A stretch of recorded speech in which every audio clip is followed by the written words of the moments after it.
Dante hunts demons as a job while also getting his revenge on the death of his mother and brother. But has his entire life been based on misinformation? Welcome to Summed Up, the series where I take a game or piece of game media, summarize it, and then give it back to you. In this one, I go over Devil May Cry 3, Code 1, Dante. Dante is lounging around eating when Enzo, his manager we'll call him, comes in to remind Dante about a job he has for him. Dante's not in the mood and Enzo tells him that he'll be waiting for him and he knows where to find him.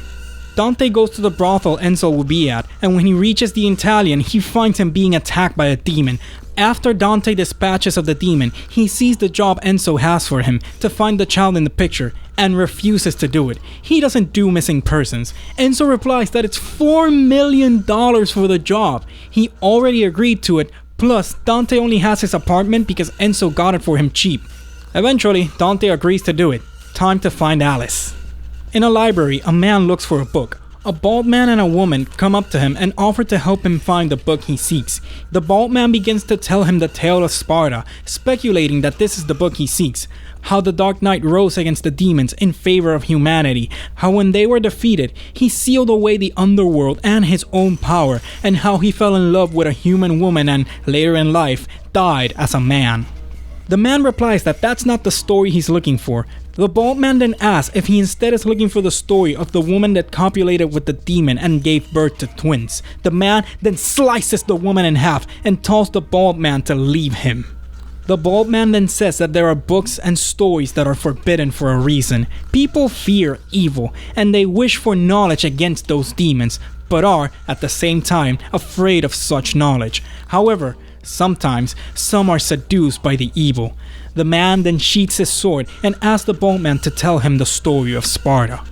In an old castle, Dante finds Alice and shoots the stuffed rabbit she's holding. What the hell is that about? It's a stuffed animal, for Pete's sake. When he reaches the girl, she falls to the ground and then turns around, snarling at him and grows to be twice his size. Dante blows her legs off with his guns to bring her back down and then shoots the skeletal visage in the neck. Walking around the town, the man from the library comes across Enzo, who confuses him with Dante. The man throws his katana at the now terrified Enzo and, realizing that Dante is in the same town, changes his hairstyle, revealing the spitting image of Dante. Back in the castle, Dante comes across a humanoid rabbit that he shoots a couple of times, but it remains standing. When he's going to finish the job, the real Alice intervenes, protecting it.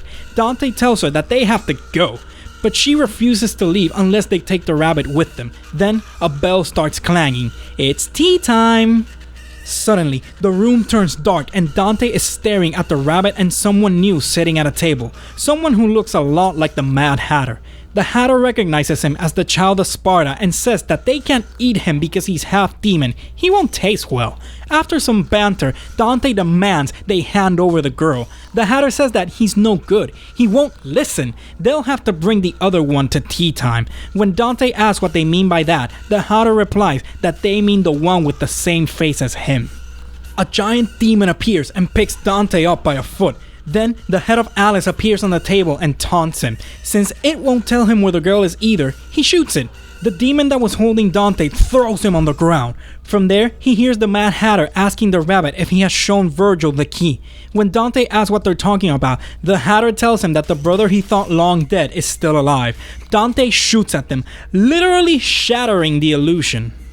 Dante then fights the demon in the room. He kills it, but then its hair flies out like spears at him, and just before he's impaled like Swiss cheese, the rabbit appears in the way, blocking the attack. The rabbit then tells Dante that he can go now. There's no need for him to be at the house anymore. Dante replies that he's under contract and he's not leaving without the girl. The rabbit tells him that he's the one that gave him the job in the first place. When Dante questions him, the rabbit replies that he just wanted to see what the son of Sparda could do. As for the girl, he's not his to give back. She came willingly to fulfill her desires. She's not pretty or strong, but she is pure, and she now trades that purity for the things that humanity actually values. The girl floats in the air, with demon magic swirling around her. Dante jumps in to rescue her, but when they reach the ground, the girl reaches out to him, now a beautiful woman. She asks him if she's attractive now. When she was a girl, no one noticed her, so she wanted to hurry up and become an adult. Dante tells her to be careful what she wishes for. Dreams like that can quickly become nightmares. She screams that he's wrong and bites down into his shoulder, saying that she'll suck him dry and won't go back now that she's so pretty.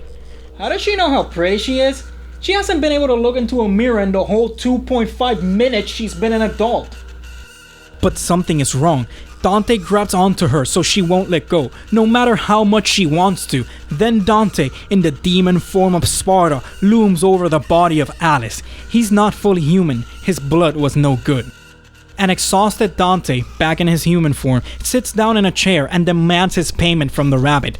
It replies that he already sent the money to his agent. As Dante walks away, the rabbit tells him that he has another offer for him. He'd like to buy his amulet. Dante turns him down. Outside, Dante walks past the man from the library, Vergil. Then he turns around, looking as if he had seen a ghost, which he might as well have because Vergil disappeared from the hallway. Inside the castle, a voice tells Vergil that the first seal is Temen Nigru and how to open it, but the second seal cannot be opened with strength alone. One needs the key to the demon world in order to pass, a key that has been split in two. The key is the amulets that the sons of Sparda hold. Since they were born as two, everything was divided between them. Two identical faces, two identical sets of powers.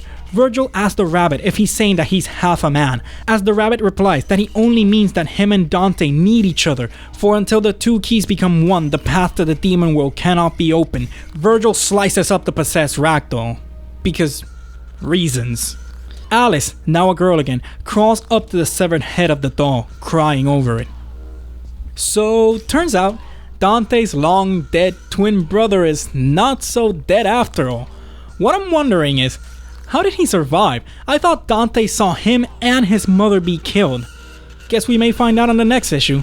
Click that like button if you liked the video, subscribe if you really liked it, and share the video. It really helps out the channel. Follow me on Twitter for updates, the link is in the description. As always, this is Lord Lox's Summed Up, and I'll see you next time.